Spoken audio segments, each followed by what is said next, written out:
Hello, আসসালামু আলাইকুম everyone. সবাই কেমন আছেন? Welcome my YouTube channel. আজকে আরেক নতুন বিল নিয়ে কাজ করতে আসছি। কিছু আমেরিকার কাজ হবে। তো এটা দেখতে পাচ্ছেন এক ধরনের ভিন্ন ধরনের সামান, ঠিক আছে? এটা হলো বুশিং 4 বাই মিয়া আশারা।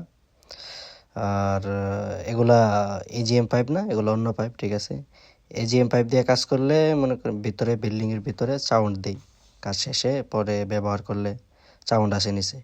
কিন্তু এগুলো হচ্ছে মেড ইন জার্মানি সামান। এগুলা বেদুন বিনা গুলোর সামান, ঠিক আছে? এই যে ওয়াই, এই যে এলবো, পিট আপ, এই যে দেখতে পাচ্ছেন এটা হচ্ছে গ্রিজ, ঠিক আছে?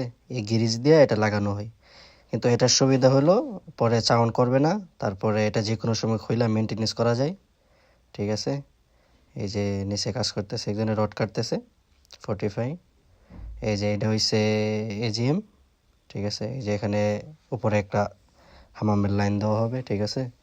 এই যে একটা ফিটিং দেখতেছেন, এটা দিয়ে সেটা এটার করা হয়।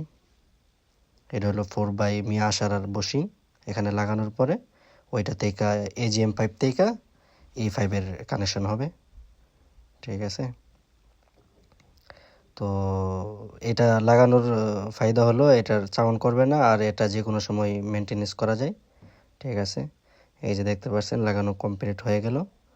এই যে এটা হলো যেটি বাহিরের মেল লাইন আসছে এটা দিয়ে, ঠিক আছে? এই যে বুশিং লাগানো হয়েছে, বুশিং লাগানো ওই পাইপটা ওটার মধ্যে গাড়া মারছি।